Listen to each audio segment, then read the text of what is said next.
안녕하세요. 김태훈의 현명한 투자자 방송 시작하겠습니다. 지난번에 말씀드렸던 모베이스 전자를 다시 한번 좀 말씀을 드려야겠는데요. 이 회사가 이제 사업보고서를 냈습니다. 그래서 작년에 원래 같으면 기본적으로 이제 매출 성장률을 반영해 봤을 때 당연히 매출 1조 원을 돌파할 줄 알았습니다. 그런데 이 업체가 여차여차했던 이유에서인지 모르겠지만 매출 성장성이 둔화돼 버렸어요. 그러면서 이게 작년 상반기에 미국에서 기아보이즈라고 기아차와 현대차의 자동차 시큐리티가 제대로 안 돼 있는 차들을 도둑질해서 난동을 부리는 그러면서 그런 걸 동영상을 찍어서 올리는 게 미국 사회에서 이제 하나의 밈이라고 할까요? 유행이 돼 버렸는데, 그러면서 이제 시큐리티 쪽에 대한 투자를 많이 했습니다. 현대차와 기아가.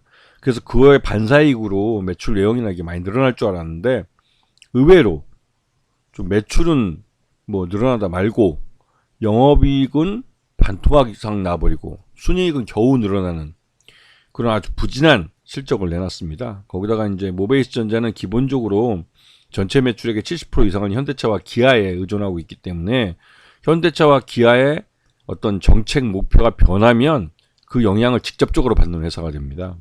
그러다 보니 현대차와 기아의 실적에 많이 연동되는 그런 회사이기도 하죠.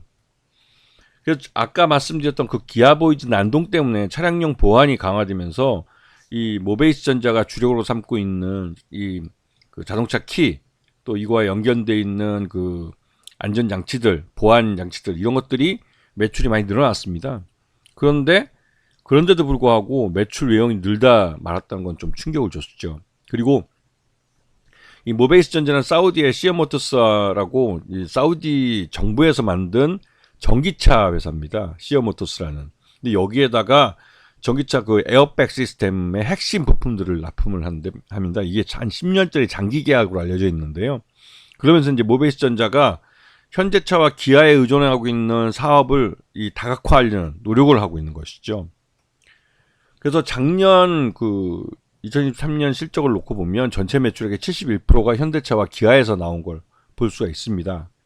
그리고 아까도 말씀드렸지만 연결 포괄 손익계산서상에서 매출액이 재작년에는 9,222억이었는데 이번에는 9,393억으로 이게 1조 원이 넘어야 계산이 맞는데, 그러니까 넘을 줄 알고 기대를 했는데 이번에 넘지를 못했어요. 이게 이제 재작년에 7,645억에서 9,222억으로 매출 외형이 성장했기 때문에 이번에도 어느 정도 매출 외형이 성장을 하면 1조 원은 가뿐히 넘겨줄 줄 알았습니다.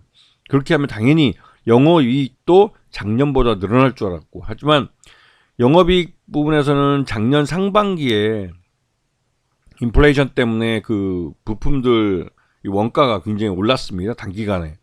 근데 그 원가를 이제 판가에 반영을 할 수는 없죠.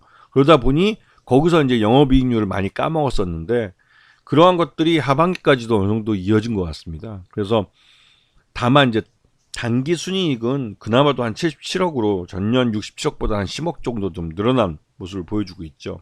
하지만 전반적으로 매출 외형이 1조 원을 돌파하지 못했다는 점, 이 매출 성장성이 둔화했다는 게 좀, 이런 회사들 같은 경우는 매출 성장성이 이어져야만 영업이익도 늘어나는 제조업의 특성상 매출 외형 성장이 중단되었다는 것은, 그러니까 둔화되었다는 것은 말 그대로 이제 영업이익이나 단기 순이익이 영향을 받을 수밖에 없는 그런 문제가 되죠. 그래서 회사 측이 모베이스 전자 쪽에서 매출 외형이 이렇게 둔화된 이유와 또 이 문제를 어떻게 해결할 것인지에 대해서 명확하게 시장에다가 알려야 됩니다. 이런 IR을 해줘야 되는데 아직까지는 그것에 대해서 별다른 설명이 없는 것 같습니다. 그리고 모베이스 전자의 모회사는 모베이스라는 회사고, 이게 서현전자라는 것을 인수를 해서 모베이스 전자로 이름을 개명을 한 겁니다. 그리고 이 모베이스 최대주 쪽이 실제로 모베이스 전자의 주식을 갖고 있다가 작년 상반기에 주가가 급등했을 때 1,000원대에서 3,000원 올랐을 때 3,000원에 대거 차익 실현을 했죠. 그래가지고 이것 때문에 좀 말이 많았습니다. 왜냐면 이제 손병준이라는 분과 조혜숙 이 부부인데, 이 모베이스의 최대 주주가 송병준 씨입니다. 이분이 31.92%를 갖고 있어서 최대 주주이고, 이 양반이 갖고 있던 123만 주와 부인이 갖고 있던 247만 주를 주가가 올랐을 때 모두 팔았어요. 그래서 꽤 큰 시세 차익을 얻었습니다. 그러다 보니 이 모베이스전자 주가가 오르면 또 최대주 쪽의 주식을 팔까 걱정하기도 하지만 이미 주식은 다 팔았다는 점. 네. 그래서 모베이스전자를 통해서만 45.84%를 갖고 있다는 점 알고 있어야죠. 자, 이 모베이스 계열사로 모베이스전자를 갖고 있고 모베이스전자를 통해서 나머지 계열사를 지배하는 구조를 갖고 있습니다. 이게 어떻게 보면 이게 이제 모베이스전자가 중간 지주회사 역할을 하고 있는 것이죠. 자, 모베이스전자 지난 그 4분기 실적 기준 적정 주가 한 2,000원 정도로 평가되기 때문에 현재 주가는 작년 실적을 반영하고 있다고 보여집니다. 그런데 이게 아까 앞에서 말씀드렸지만 매출 외형이 성장성이 둔화됐기 때문에 그에 대한 분명한 설명이 있어야 하고, 이 문제를 어떻게 타개해서 매출 영업이익과 당기순이익을 끌어올릴지에 대해서 시장에 충분히 알려줘야 됩니다.